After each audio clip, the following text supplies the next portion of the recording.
Hello and welcome to the Emma's for Mama podcast. I'm your host, Abby Halberstadt, happy wife, mama to 10, Bible-believing Christian.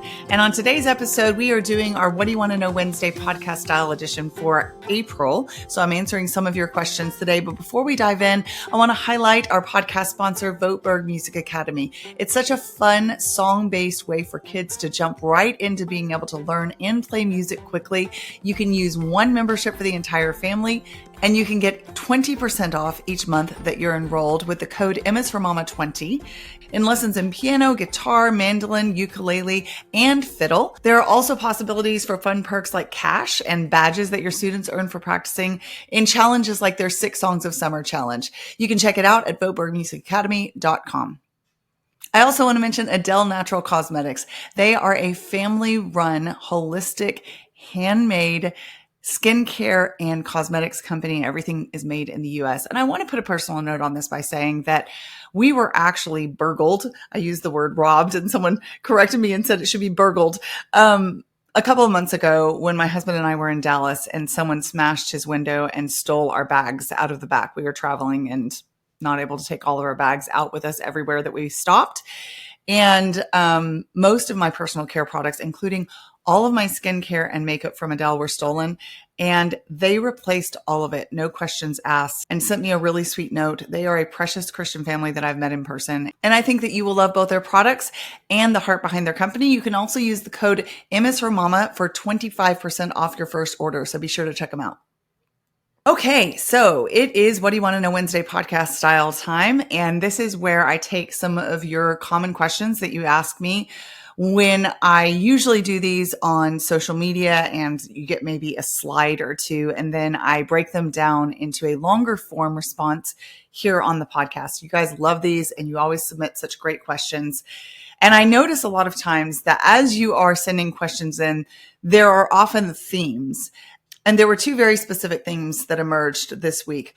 One of them had to do with personal appearance and kind of vanity and how we balance taking care of the temples that are our bodies, our faces, our, hair, all of those things, and how we also do everything, which would include dressing ourselves, fixing our hair, putting on makeup or not putting on makeup, bathing ourselves, using certain products as unto the Lord. Like what's the balance there? I will say, prefacing this topic that I'm about to dive into, that I feel like we can over spiritualize things. It's not to say that everything isn't the Lord's. It is. But I do feel like there is a lot of freedom in Christ to make certain discerning choices that maybe a lot of prayer and a lot of different factors go into, but still aren't necessarily something that we could say, here's where I'm going to pinpoint a verse that was the undergirding for my entire choice.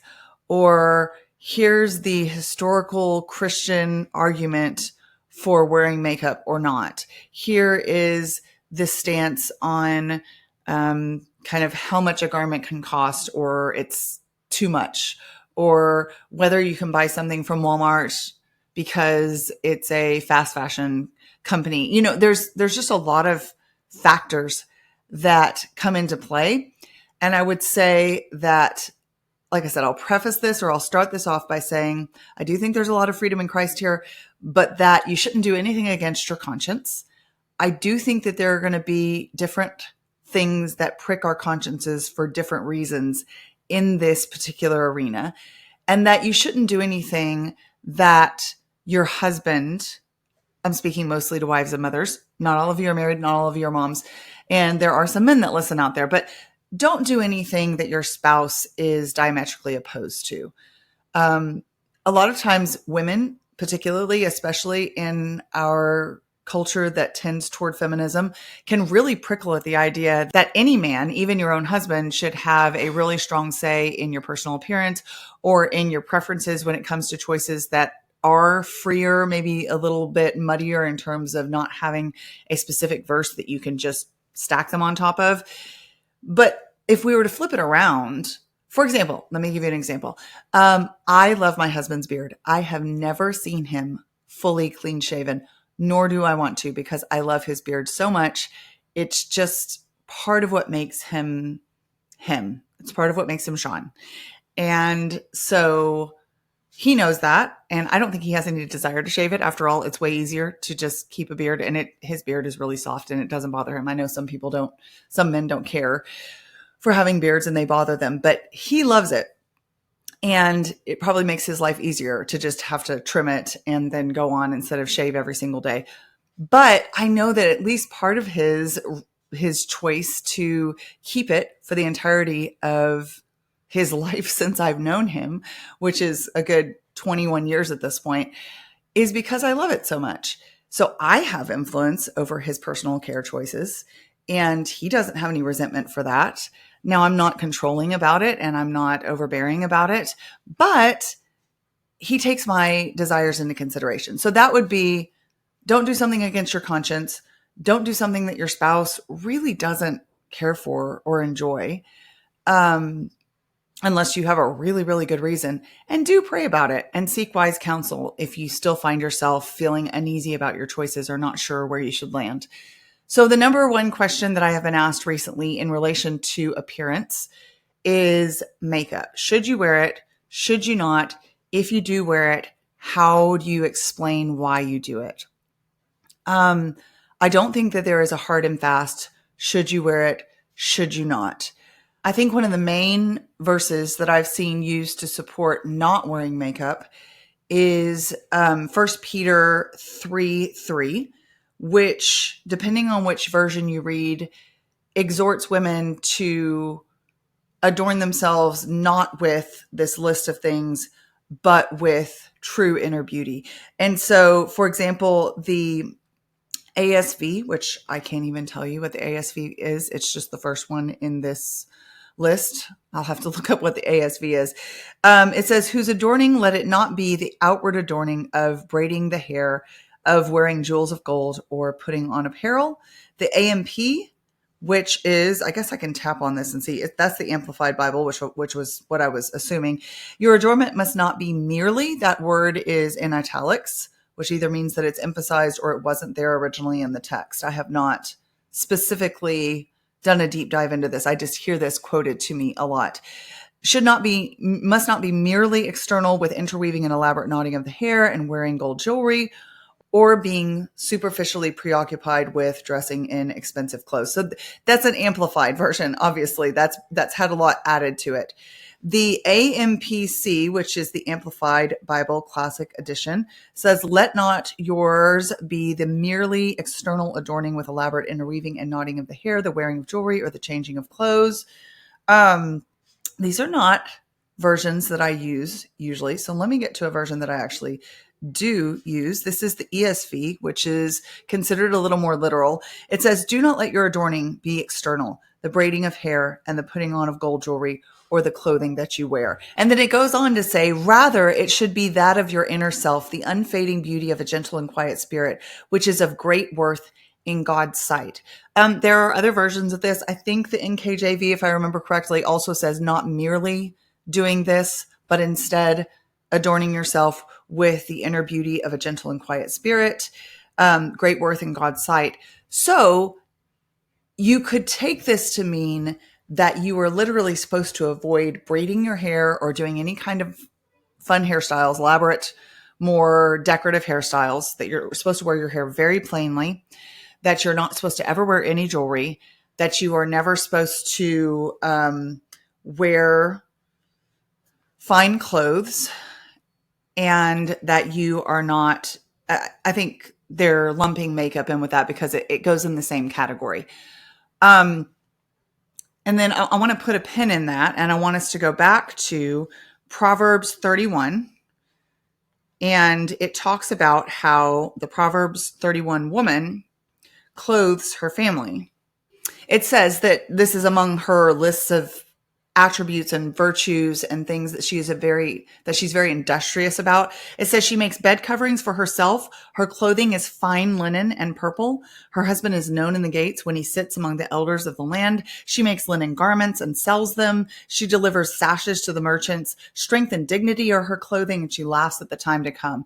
There is this idea that she is choosing quality workmanship and materials with which to work that would belie a claim that any kind of expense or quality in clothing is a negative thing.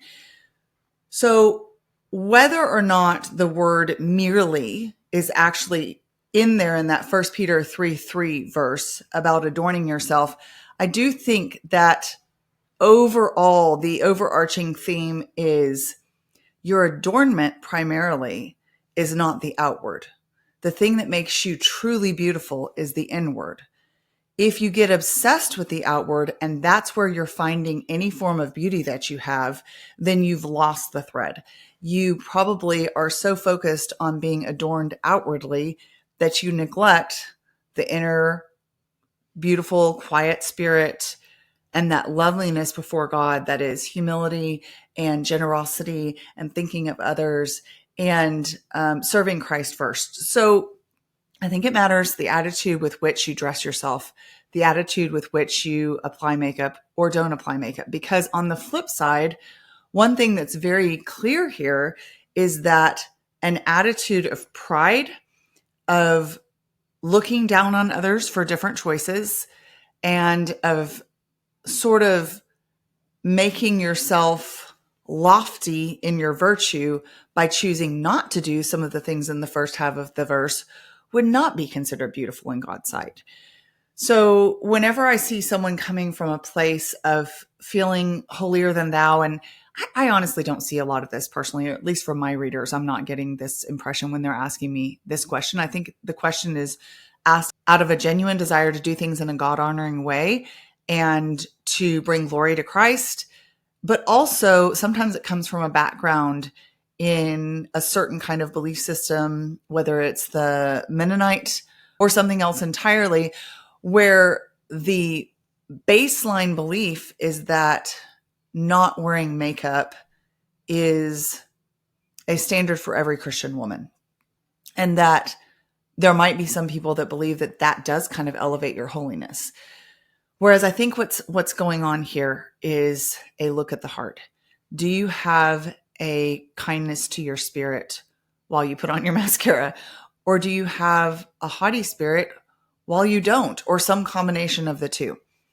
Now, to the question of makeup specifically, I think this is where I'm jumping back to the over-spiritualization concept. I don't think to make up or to not make up is explicitly Christian or biblical or unchristian or unbiblical. Again, the heart attitude with which you do it matters. And I would say, for example, one of my sponsors that I just mentioned is Adele. They have a beautiful spirit in the way that they serve their customers, in the way that they treat the people that they work with, in the care that they put into the products and the ingredients that go into those products. And I love their heart behind that. And I love that they're making it into a family business where they are praising the Lord, but also producing quality products. And I am proud to use their products since I do wear makeup. But the question of whether or not to wear makeup in itself sometimes is something as simple as a cultural trend or a cultural tradition. So let me give you a completely different example that doesn't have anything to do with makeup specifically, but is related to outward appearance. I'm going to give you the example. This is just one that pops into my head. I hope this is not offensive to someone because I do not mean anything by this, but this is just an example that popped into my head that will hopefully illustrate my point, at least to some extent. It is common in Indian culture to wear a sari, where you take, there's a skirt element and then there's kind of a crop top element. So there's a bit of your belly showing, and then you wrap yourself in fabric. And if I am describing this incorrectly, I apologize. I've never personally worn a sari. So I'm just describing it from like personal observation. And there would be people here in America within Christian culture that would consider the combination of the skirt and the crop top, even with the extra lengths of fabric wrapped around, to be something they wouldn't choose to wear for modesty's sake. And yet I think that there are many Christian women in India who would wear a sari and think nothing of it, not because they're trying to draw attention to themselves, not because they're trying to be immodest by showing possibly a small part of their belly or something like that, but because it's a part of their culture that is so deeply ingrained that it is not only acceptable, but it's also expected and celebrated and something unique to them. And I think that's really beautiful.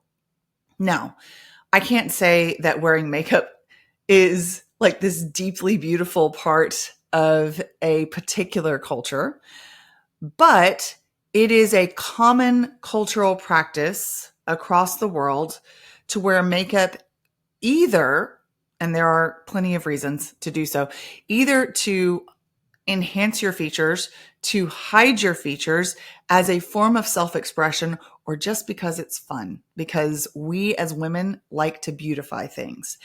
And you could say, for example, this is a little different, but if you have a dining room with white walls and no pictures on the walls, and you have a table to eat and you have chairs to sit at, then you have all you need for, you have protection from the wind and the rain and the snow, you have a roof over your head, we're assuming, and you have a place to sit and you have a place to put your plates.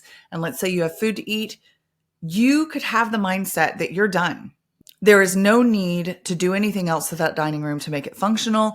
And it is inherently best in its simplest form, because what else could you need? Anything that you add to that is vanity, is materialism, is unnecessary, right? In the same way, you could say that our bare faces are everything we need. And that is completely true.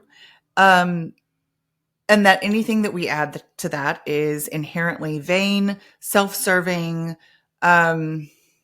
misleading. You could, all kinds of other adjectives that are negative.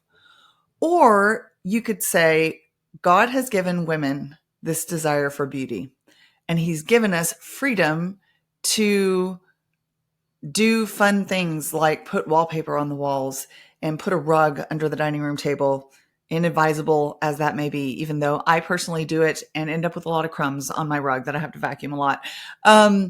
Or, could say that we could use lip gloss or we could use mascara because we enjoy it and it's fun. So it all comes back to the heart. Am I decorating my house? Now, again, this question was about makeup, but I'm trying to kind of make it a broader scope so that we can see some parallels to other things we do that someone who says you can't wear makeup would say that you could spend time beautifying your home. When the question is, what's your heart? What's your goal in any of those scenarios? If your goal is to obscure the features that God gave you because you're ashamed of them, if you can't leave your house without makeup on, if you can't because you're afraid of man's opinion, if you are conveying to your daughters that their worth is found in outward beauty and in enhancing it, I'm putting air quotes around enhancing it. There's a whole lot of people that would argue that you look much more beautiful without makeup on. But I'd go back to those original three questions.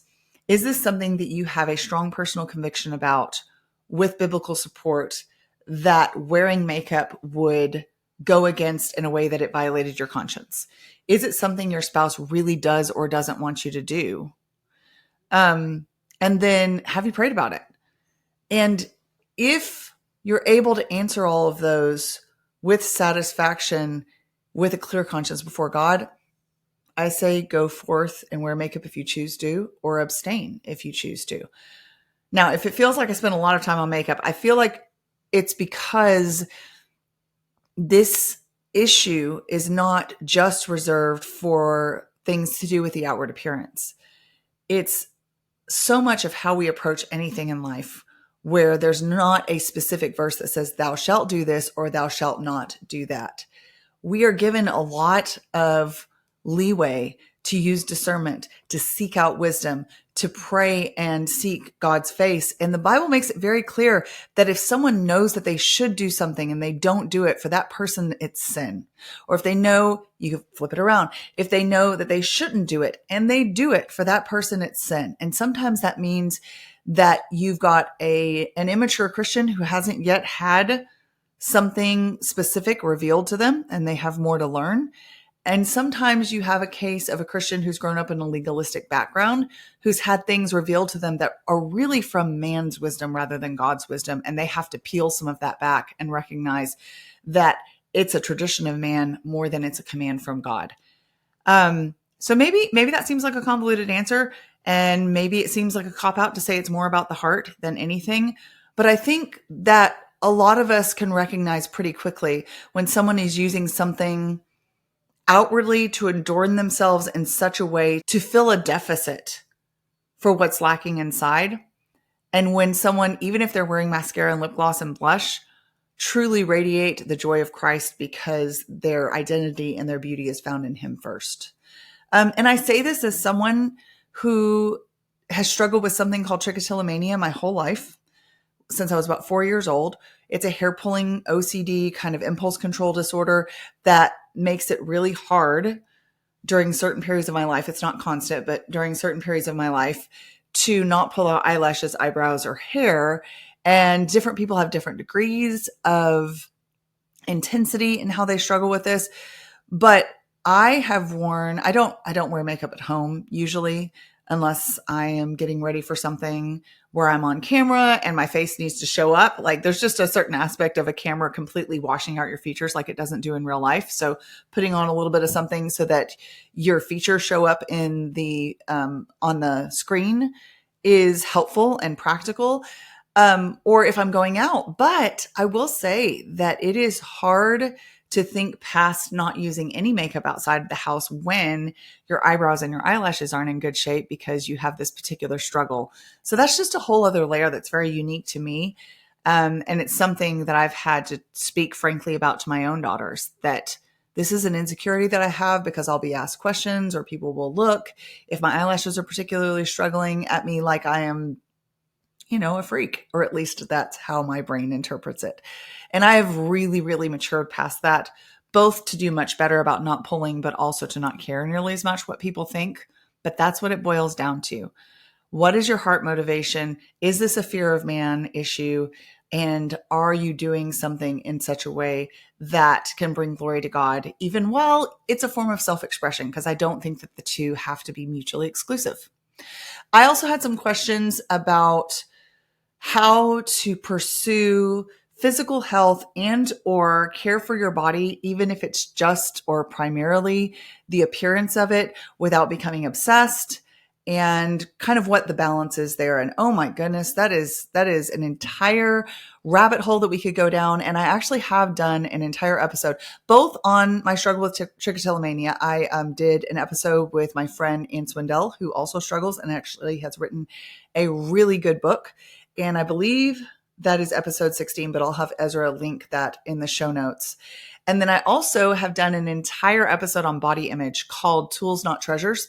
And again, the number escapes me because anytime people ask me what number something is, what an episode is in terms of like its numerical value, I'm like, I don't have that memorized, but I can go look, or I can have my son go look. And so I'll have him link that in the show notes. And I think that would be a helpful one because I kind of did go down the rabbit hole of how we can take care of our bodies without becoming obsessed. That is a balance I have had to work on striking for many, many years. I do not always achieve it still. Some days I wake up and I feel self-loathing for what I see in the mirror because I wish it were different. Some days, and that doesn't happen nearly as often as it used to. But I would be lying to you if I said that I woke up just thrilled to death with what I see in the mirror every single day, especially as I'm in my 40s and nothing is as young or as wrinkle-free or as anything as it used to be in my 20s and 30s. But I have in the same way that I do better with trichotillomania than I used to, partly because of learning how to handle it practically better, partly because of maturity, partly because of growth in the Lord. It's the same with this body image issue. So someone asked me what my relationship with the scale is. Do I get on the scale? How often? How do I feel about it? And I will say that a huge part of my journey toward more freedom in not being self-loathing or not being self-focused when it comes to the appearance of my body has to do with breaking up with the scale. It's not that I never get on it, but I almost never get on it. In fact, when I was pregnant with Titus and Toby, who are 4.5 years old now, I already was avoiding the scale, not obsessively like I can't look at a scale or I will spiral. It wasn't like that.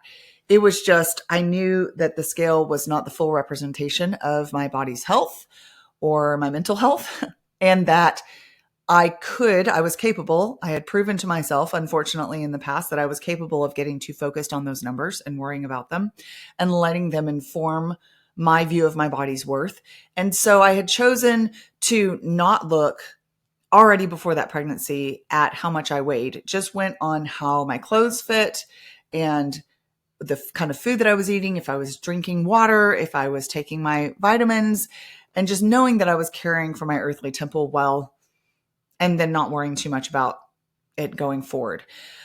With Titus and Toby, my midwife knew from past pregnancies, I think I'd already done this in another pregnancy, at least once, maybe twice.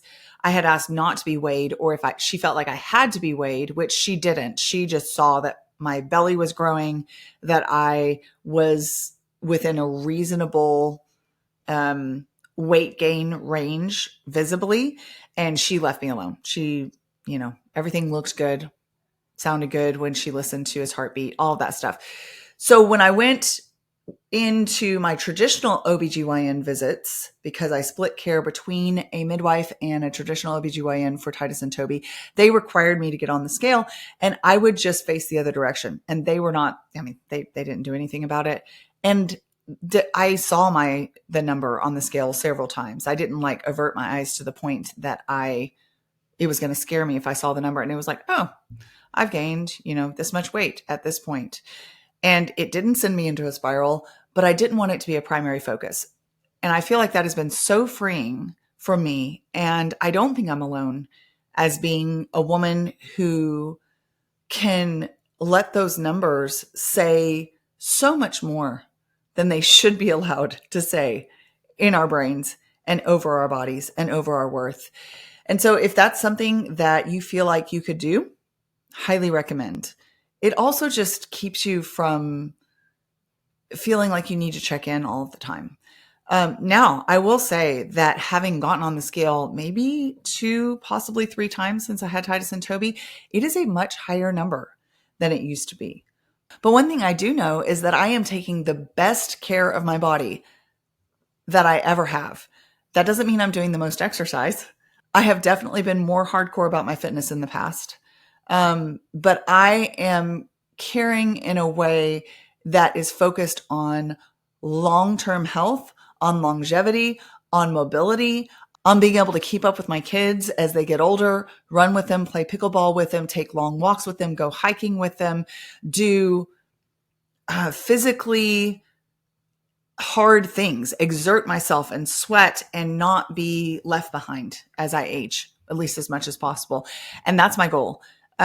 Do I like to see benefits in changes in my muscle definition or in the size of my body if I'm working really hard or like clothes that I can fit into? Sure, I'm not going to complain.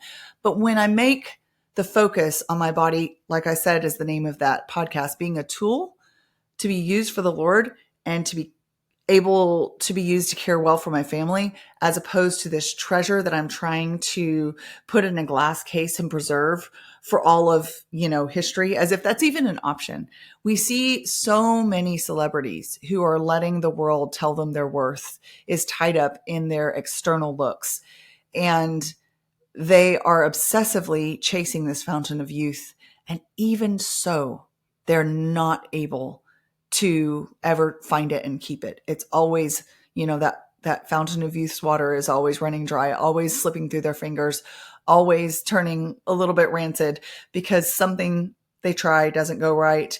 And time marches on, and even the Jane Fondas and Chers and Demi Moores and all these people that have done so much work to look, quote, as good as they do for their age, are still going to find themselves as old women who look like old women one day.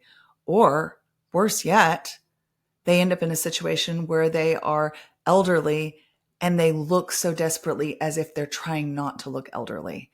And I think that one of the most beautiful things about aging is the signs of life that appear. I don't always like the wrinkles on my face, but I do love seeing that I have laugh lines that show that I have giggled and guffawed and just cried with laughter with my children and my husband, and that I have smiled at them a ton. Same with the ones around my mouth that I don't always maybe like the look of, but I love what they represent. Or all the freckles on my skin that show that I'm spending tons of time outside playing pickleball with my family or hanging out on the hammock with my children like I just did last night.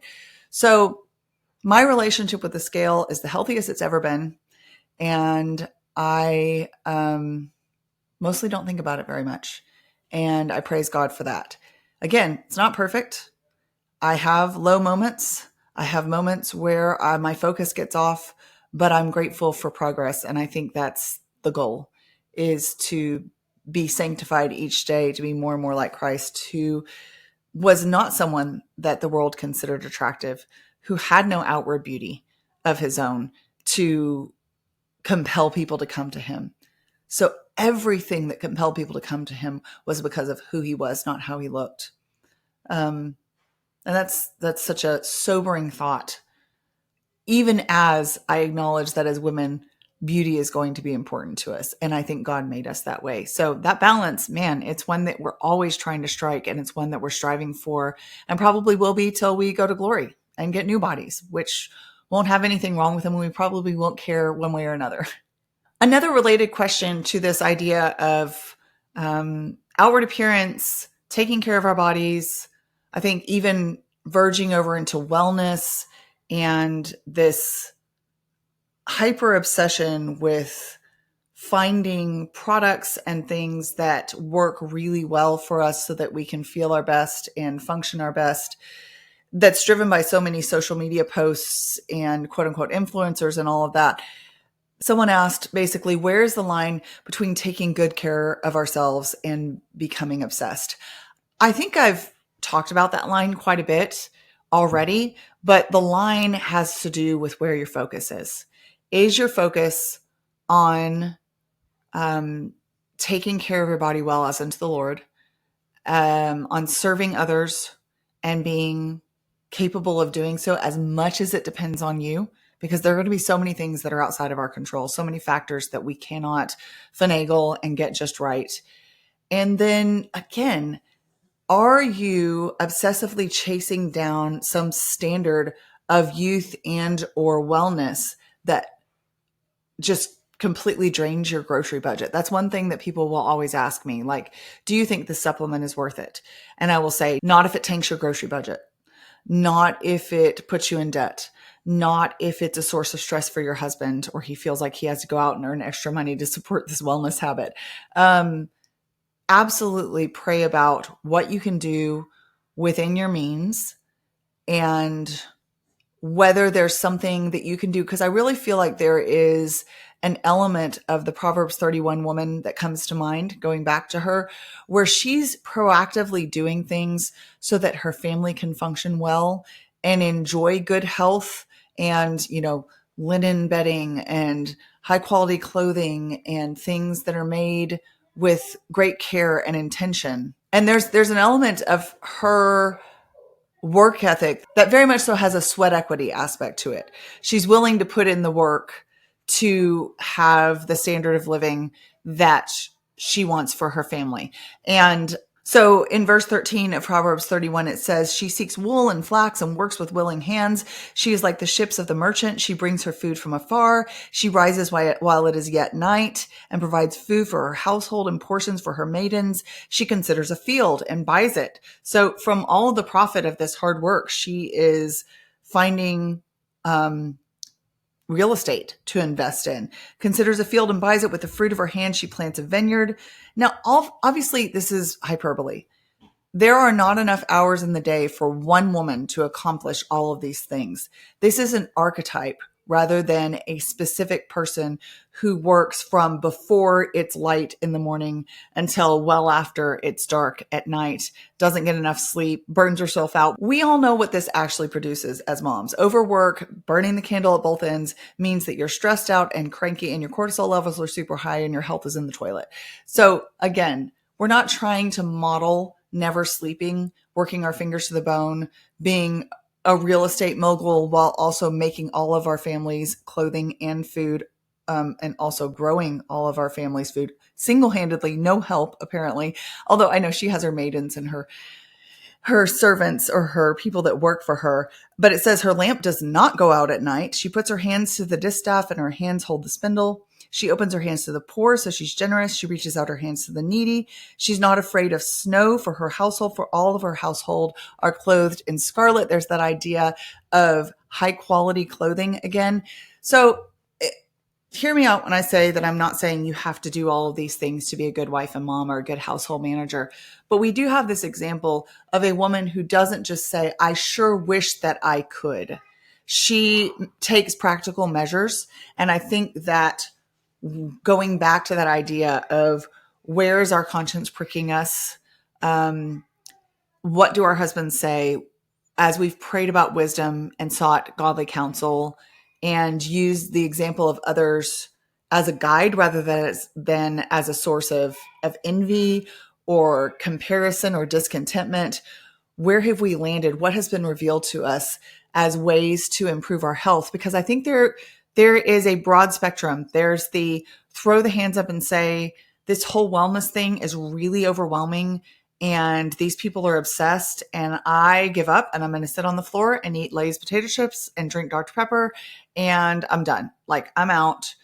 All of that stuff is so stressful. It's way more toxic than the toxic things that I'm putting in my body. There's that mindset and there's a kernel of truth there, because if we get obsessed with appearance, living forever, wellness, holistic, this, that, or the other, then we can stress ourselves out more than when we were just rocking along, not even knowing what we didn't know, right? But then there's the, and then that's the pendulum swing to the obsession.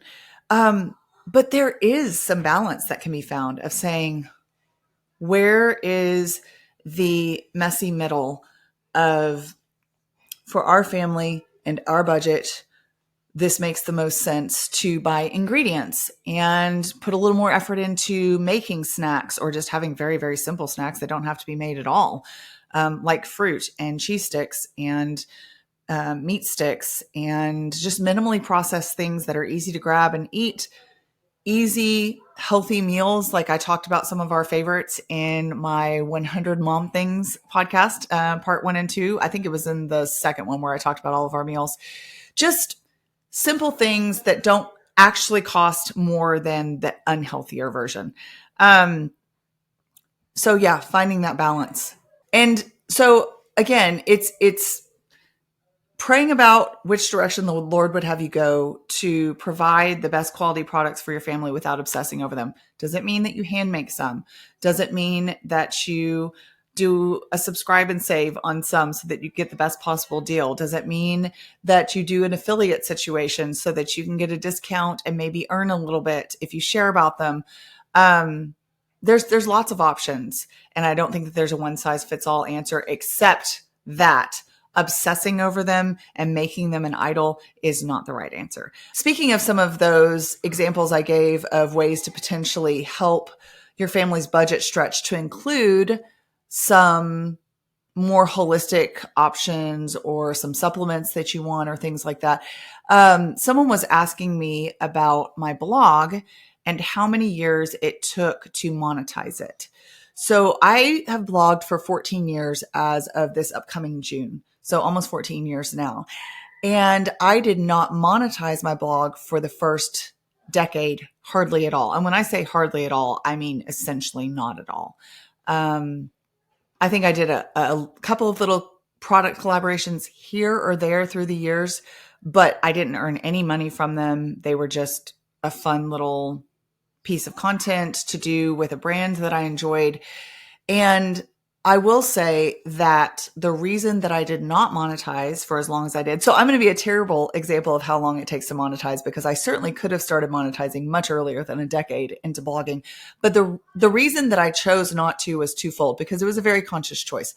One was because I didn't love my options of people that were reaching out to me.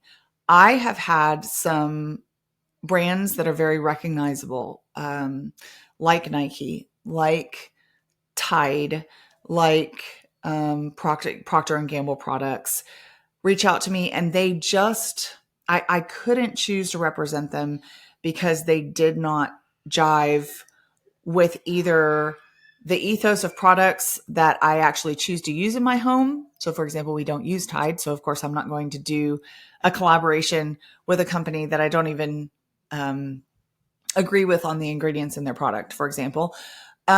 Or because the company was supporting things, openly, blatantly supporting things that I could not support myself, whether it's abortion, whether it's LGBTQ initiatives, or whether it's a focus on environmentalism that actually is detrimental to human beings.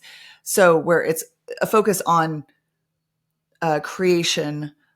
And yes, we as human beings are created, but we are the first order of created beings, and humans are distinct from animals and plants and oceans, and they are the only creations that bear the Imago Dei. And while we are given the world to steward, there are some companies whose focus is so laser beam on making the world better that they end up doing that to the detriment of humans and not finding a balance. So I wouldn't partner with a company like that either. So there were some moral objections, some ideological objections, some ingredient objections. And that was one reason why I delayed or avoided doing very many product placements or any kind of monetized content, because I just couldn't find good alignment there. The second reason was actually one of a conflict of conscience, but also how it would be perceived. So for a long time, I felt like it was, I would not have worded it this way. And so I'm wording it this way now for simplicity's sake, but I just thought it was holier not to monetize. I found that I don't know if it was pride or whether it was true conviction, but it was like, I mean, if I keep everything completely free, then people will actually know that they're getting good content from me, that it's not, it's not incentivized in any way.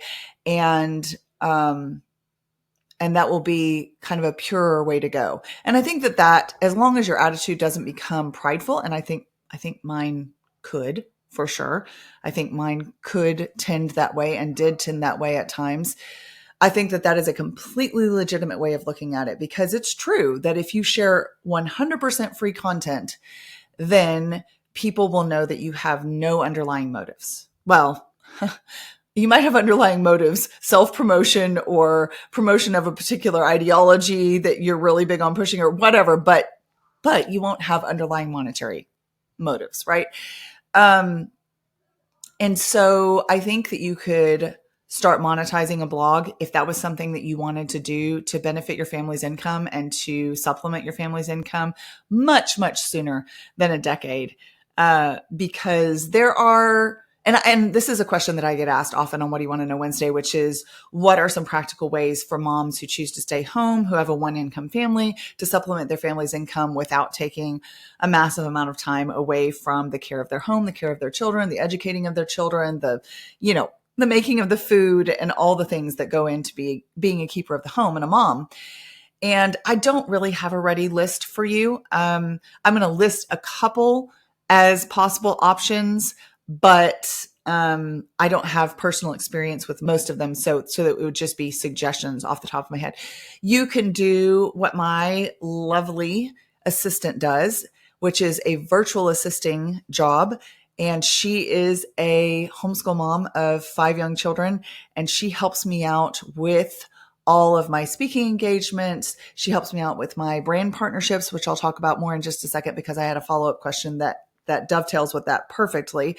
And she is able to earn income from home, spending the vast majority of time with her children while also being a significant help to me. So virtual assistant positions are a relatively new-ish concept. And I think that they are a great way if you have contacts with people in the podcasting industry or in the social media industry who just need help managing all of the nitty-gritty stuff that comes along with that world. And you have organizational skills and time management skills and are good at writing emails and communicating well, that's a great option.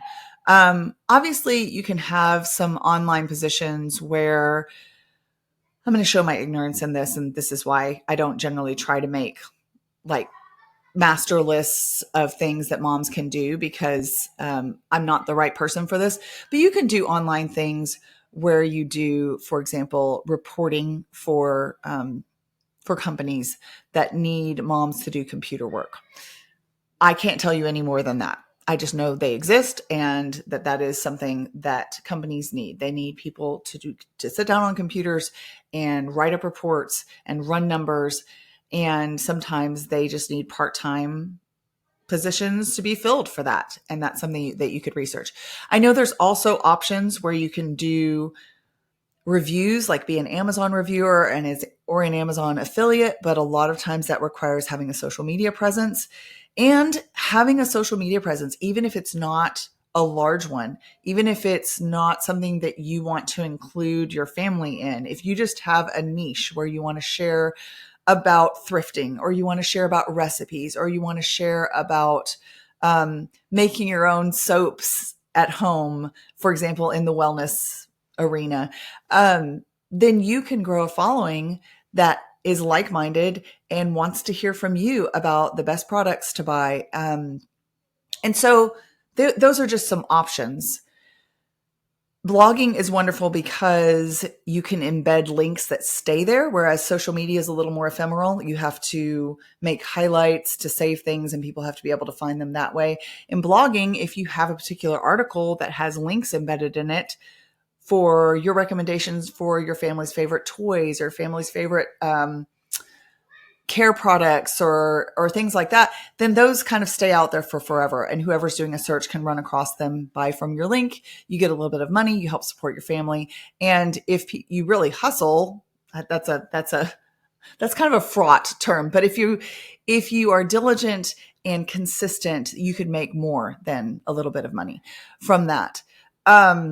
Obviously, you can have a small business. I will say that most small businesses that I've encountered have a lot more time investment because if you produce a physical product, then obviously you have to make that with your own hands, produce that, package it, and send it out. And that's a lot of work. And if you have small children particularly, that's going to be a source of stress. And I know this from personal experience.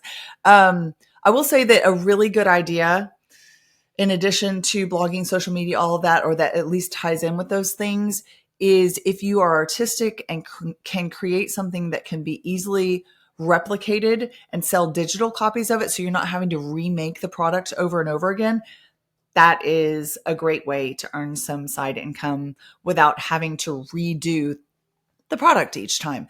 Yes, you have to set yourself up a website or an Etsy, get a social media account going. But that, I do believe, genuinely is one of the benefits and one of the boons of social media, is that it allows moms to do a version of this Proverbs 31 woman approach where you're working hard and you are investing in your family monetarily, but you're not having to leave the house or necessarily take huge chunks away or not have any flexibility.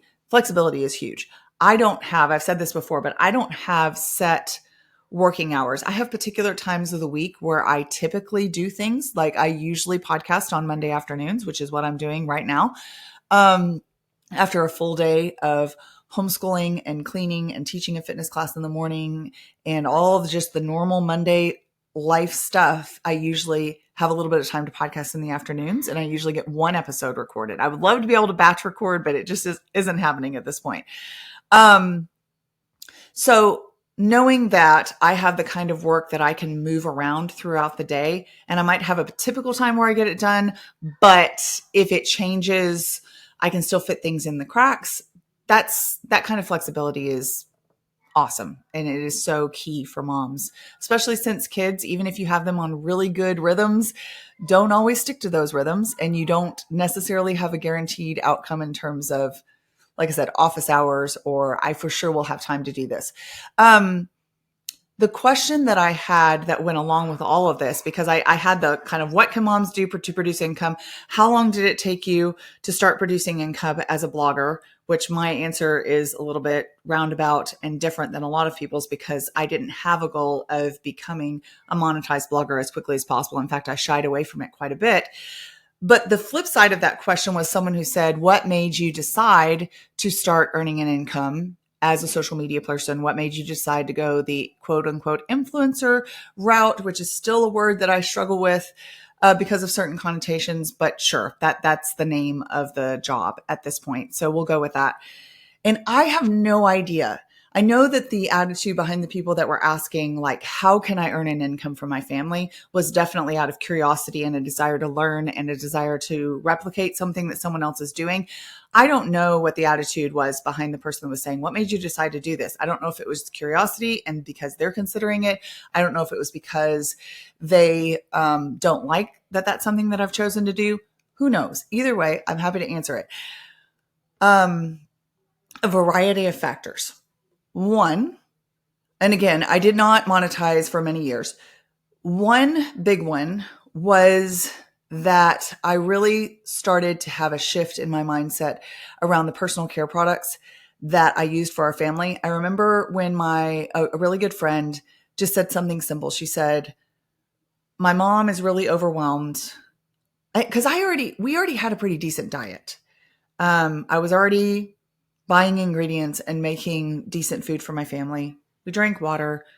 We got outside in the sunshine. We moved our bodies. Like, just some of the basic things were covered.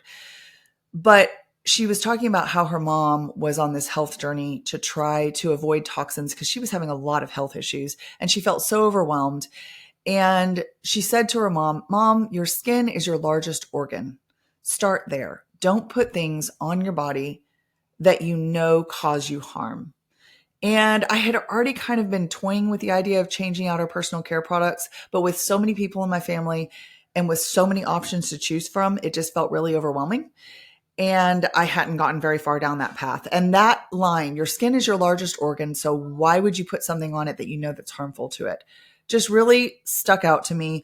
And it was the beginning point of a lot of really small changes. This is, again, I would say 4-ish years ago, that have culminated in much better personal care product options and choices for our family, where we're not using things with toxic fragrances in them or endocrine disruptors in them, phthalates, sulfates, parabens, dyes, things like that.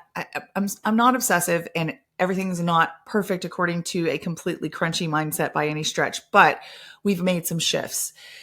And as I started researching things I wanted to shift to, and as my audience was growing on my social media, I started talking about these things more. And guess what?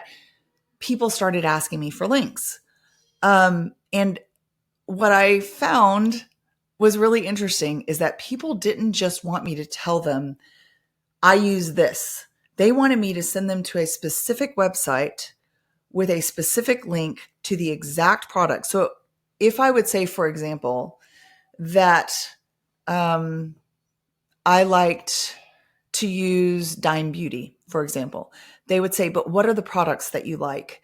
Which are the products that you like the most for them? Do you have an affiliate link? I want you to get credit for this. And that may sound like I'm making that up, but I kid you not. There was a pretty significant amount of time where someone would ask me, what's your favorite skincare? And let's say that I said Dime Beauty, or Adele Cosmetics. I would then be asked for a list of things. And if I said, hey guys, I don't have the time to track down all of the specific links or curate these are my favorites. Here's the landing page for all of my favorites, but here's the name of the website. I would still have people come back and say, but what's the specific link for something? And I think that's because of quote unquote influencer culture. I think that's because people are used to having the link provided directly on the screen in a social media post or in a story. And when they're expecting that, I think there's a little bit of pushback against kind of just go find the website and do it yourself. And I found myself a little bit frustrated with this mindset.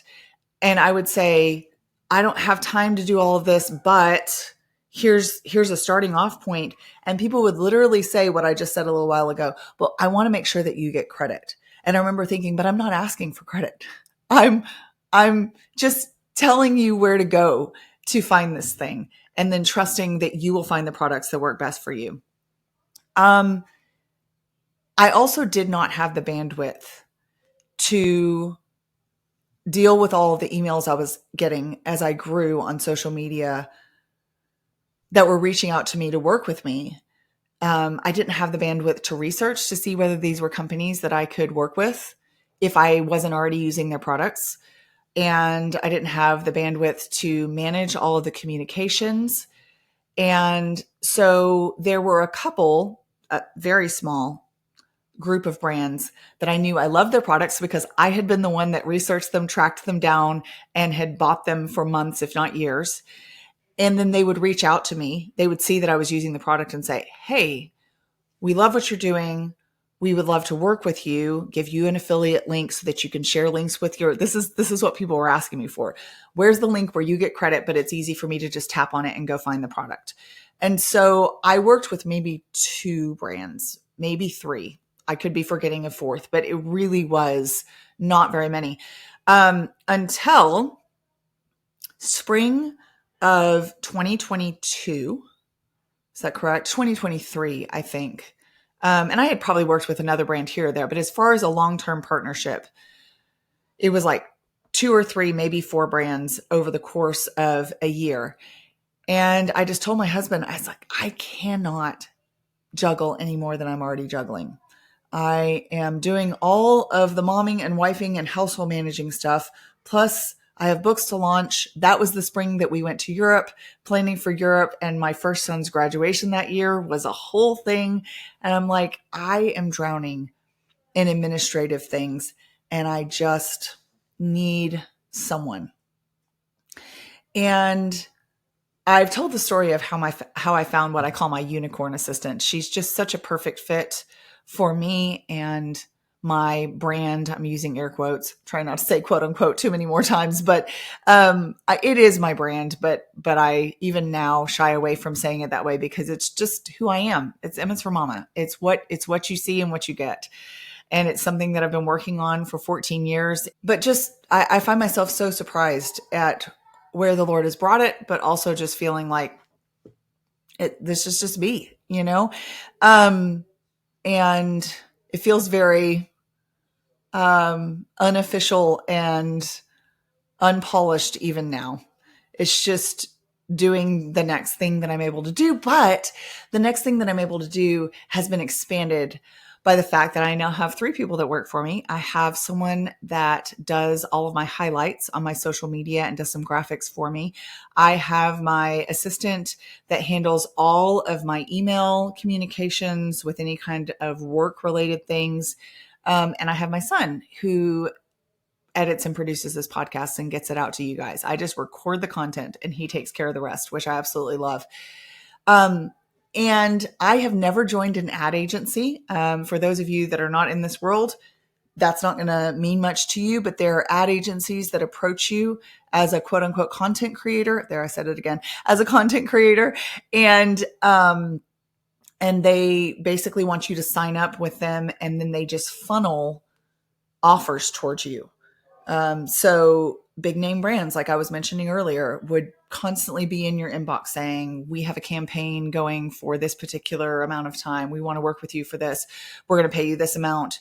And I know for a fact that most of those ad agencies would not be populated by companies that I want to work with, either for the ethical reasons or for the ingredient reasons.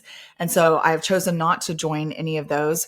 But my capacity has been increased because the Lord brought along a young homeschool mom who needed a supplementary income for her family, and who happens to be a perfect fit for my personality, whose strengths are similar to my own in some ways, and then a perfect foil for my weaknesses in others, who is so easy to work with, whose personality I enjoy immensely, and whom I love that I get to help support in her family's endeavors to raise their children and pay for things and just work together as a family. Like, I get to be a small part of that, which I love. So she helps manage my speaking engagements, my scheduling for my podcasts. And if I did not have her, then you would not see a lot of the things that you see me do, because again, there's only, I have a limit, and there's only so much I can do before I reach that limit, and the emails do not get answered and the contracts do not get signed. I would say beyond the having more capacity and more bandwidth, because I have some people working for me now, and the realization that people are asking me for these links anyway, there's also the biblical concept of a worker being worthy of his wages. So sometimes I will have people that are irked by my sharing content that I make money from.